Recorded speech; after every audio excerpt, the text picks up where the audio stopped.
अभी कुछ दिन पहले मैंने अपना केदारकंठा का ट्रेवलिंग ब्लॉग अपलोड किया था। कुछ लोग ये जानना चाहते हैं कि मैंने वो ट्रैक प्लान कैसे किया था। इस वीडियो में मैं पूरी तरीके से डिटेल में आपको हर चीज बताऊंगी। So I am Rashmi Kalita and welcome back to my channel.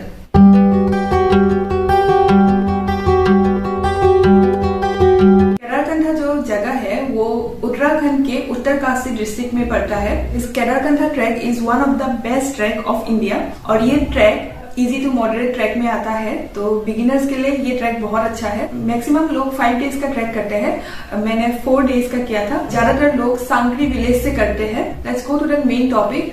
आज इस वीडियो में मैं डिस्कस करने वाली हूँ best time for trekking, mainly for snowfall, how to plan this trek, what should you carry, total minimum budget of this trip and at last whole itinerary of this trek. तो सबसे पहले बात करते हैं best time for this trekking. For this trekking, December to February is the best time.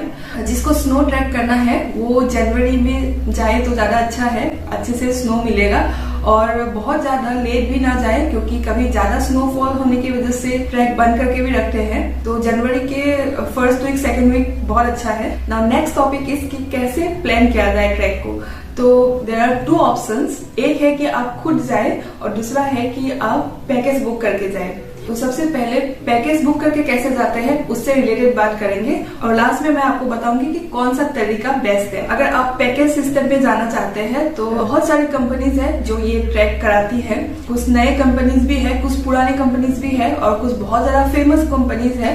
सो मेरे हिसाब से बहुत फेमस कंपनी के साथ ना जाए तो अच्छा है, क्योंकि कभी कभी वहाँ इतना ज्यादा भीड़ हो जाता है कि आप कैंप में आपको प्रॉपर बाथरूम वगैरह यूज करना या कैंप में रहने में प्रॉब्लम हो सकता है। और बहुत ज्यादा नए कंपनी के साथ भी ना जाए, क्योंकि उनको उतना एक्सपीरियंस नहीं होता है। जब मैं प्लान कर रही थी उस टाइप का कंपनी ढूंढ रही थी जिसके ओनर या जिसके जो लोग हैं वो मेनली उत्तराखंड के ही हो और मेनली उस जगह से हो। जिस कंपनी से मैं गई हूँ उस कंपनी का डिटेल्स मैं डिस्क्रिप्शन में दे दूंगी, आप चाहे तो वहां से कांटेक्ट कर सकते हैं और कुछ अलग कंपनीज का भी नाम मैं बता दूंगी जहां से आप अपना ट्रैक प्लान कर सकते हैं।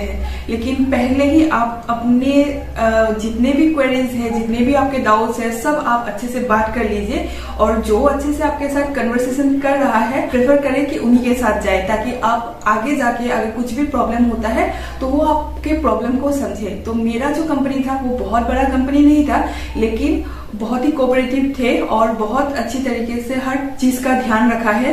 जैसे कि आपने अगर मेरा केदारकंठा वाला वीडियो देखा होगा तब आपको पता चलेगा कि मेरा ट्रैक 5 डेज का नहीं 4 डेज का था।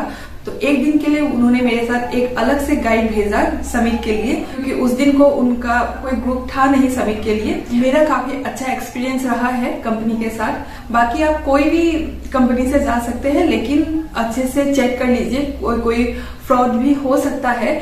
अभी बात करते हैं कि आपको क्या क्या कैरी करना चाहिए। जैसे कि मैंने देखा है जब कोई ट्रैक प्लान करता है तो वो लोग क्या करते हैं, सामान तो बहुत सारा खरीद लेते हैं, लेकिन मेनली वो लोग अपने फिजिकल फिटनेस पे ध्यान नहीं देते हैं और वहां जाके हालत ऐसी हो जाती है कि 1 घंटे के ट्रैक के बाद ही उनका हालत बहुत खराब हो जाता है। कोई तो समिट तक भी नहीं पहुंच पाते हैं। इसीलिए सबसे मेन चीज है इस ट्रैक के लिए कि आप कोई सामान ले जाए ना ले जाए, मेनली आप अपने आप को फिजिकली तैयार करके लेके जाए। कम से कम ट्रैक से पहले जहां भी आप रहते हैं वहां पे कुछ दिन वॉकिंग कीजिए, थोड़ा सा अपने फिटनेस पे ध्यान दीजिए, फिर ट्रैक के लिए निकले। फिर भी मैंने कुछ सामान का लिस्ट यहाँ पे लिख दिया है, ये मैं डिस्क्रिप्शन में भी दे दूंगी। जब स्नोफॉल होता है तब आपको कुछ ज्यादा चीजें लेके जाने की जरूरत पड़ती है, लेकिन वहां पे आपको हर एक चीज रेंट में मिल जाएगा।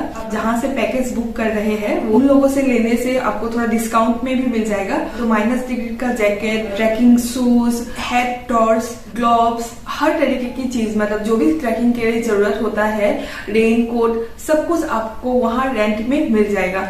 अगर आप एक ही बार के लिए ट्रैक पे जा रहे हैं तो बहुत सारा चीजें खरीदने की जरूरत नहीं है। अगर आप किसी कंपनी के थ्रू जाते हैं, मतलब पैकेज सिस्टम में अगर आप जाते हैं, तो मिनिमम 4500 से शुरू होता है और ज्यादातर कंपनी 5000 या 5500 ये उनका प्राइस है। जो बहुत बड़ी बड़ी कंपनी है वो 8000 तक चार्ज करती है। मैं जिस कंपनी के साथ गई थी उनका पैकेज था 4500 का, देहरादून टू देहरादून। दो तरीके से वो लोग आपको प्रोवाइड करते हैं, देहरादून टू देहरादून या तो सांकरी टू सांकरी। वो लोग आपको देहरादून से पिक करेंगे और फिर वापस आपको देहरादून पहुंचाएंगे। तो सीजन टू सीजन उनका प्राइस भी वेरी करता है। और बाकी आप कहाँ से आ रहे हैं तो उसका ट्रांसपोर्टेशन का जितना भी लगेगा और जितना भी खाना पीना उसका आप अलग से जोड़ लीजिए। पहले दिन तो देहरादून से आप सांकरी पहुंचेंगे, कुछ 8-9 घंटे लग जाते हैं सांकरी पहुंचने में। तो फर्स्ट डे आपका सांकरी में स्टे रहेगा। उसके बाद नेक्स्ट डे आप सांकरी से जुडाका तालाब तक जाएंगे। सांकरी से जुडाका तालाब 4 किलोमीटर के आसपास है। ज्यादातर लोग जुडाका तालाब होते हुए जो रूट होता है उसी से जाते हैं। तो सेकेंड डे आप जुडाका तालाब में स्टे करेंगे कैंप में। फिर थर्ड डे जुडाका तालाब से आप बेस कैंप जाएंगे, वो भी 4 किलोमीटर का ट्रैक है। फिर थर्ड डे आप बेस कैंप में स्टे करेंगे। फोर्थ डे को आप बेस कैंप से समिट के लिए निकलेंगे, वो भी रात के 2 बजे ऐसे को आपको निकलना पड़ेगा, तभी आप जाके सनराइज देख पाएंगे। और अगर किसी का स्पीड बहुत अच्छा है वो आराम से 5 बजे 4:30 बजे भी निकल सकते हैं। ये पूरे ट्रैक का वही वाला ट्रैक ही मेनली थोड़ा खतरनाक और थोड़ा ज्यादा चैलेंजिंग है। अभी बात करते हैं अगर आप पैकेज में नहीं जा रहे हैं तो सबसे पहले तो आपको देहरादून पहुंचना होगा। वहां से आप शेयर्ड में आपको कार मिल जाएगा या तो आपको कार बुक करके जाना पड़ेगा।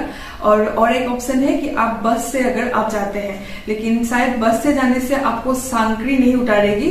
जो भी बस है वो आपको सिर्फ सुबह ही मिलेगी, 6 बजे से 8 बजे तक शायद मिलेगी वो बस। जो पैकेज में नहीं जाते हैं उनको पहले दिन तो वैसे ही सांकरी में स्टे करना पड़ेगा। आपको बहुत सारे होम स्टे मिल जाएगा, या आपको 700-800 में या उससे भी कम में होम स्टे मिल जाएगा। मेन चीज ये है कि आपको एक गाइड तो लेना ही पड़ेगा। आप गाइड बुक करके ही आप समिट तक जा सकते हैं, क्योंकि वहां पे जो रूट है वो गाइड ज्यादा अच्छे से जानते हैं, नहीं तो आप भटक सकते हैं। तो गाइड आपको लेना पड़ेगा जो शायद 2000 या 3000 ले सकता है। ऊपर जाके भी आपको अलग से टेंट लेना पड़ेगा, उसका भी 500 ऐसे में टेंट मिल जाता है।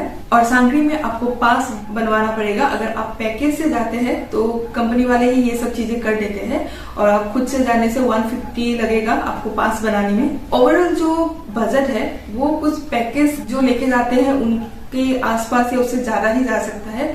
तो बेस्ट जो तरीका है इस ट्रैक को करने का वो है कि आप किसी कंपनी के थ्रू पैकेज बुक करके अगर जाते हैं, क्योंकि ये सबसे बेस्ट तरीका इसीलिए है क्योंकि बजट भी सेम ही हो रहा है और आपको कोई भी हेडेक लेने की जरूरत नहीं है, क्योंकि वो लोग आपका हर चीज का ध्यान रखेंगे। और हाई ऑल्टीट्यूड है तो आपको थोड़ा सा सांस लेने में प्रॉब्लम हो सकता है। अगर आपको थोड़ा प्रॉब्लम होता है तो थोड़ा धीरे धीरे जाइए। और दूसरी चीज, खाने की चीजें बीच बीच में आपको बहुत सारे शॉप्स मिल जाएंगे। ट्रैकिंग जब आप कर रहे होंगे बेस कैंप तक आपको शॉप्स मिल जाएगी। बहुत ज्यादा खाने की चीजें लेके जाने की जरूरत नहीं है।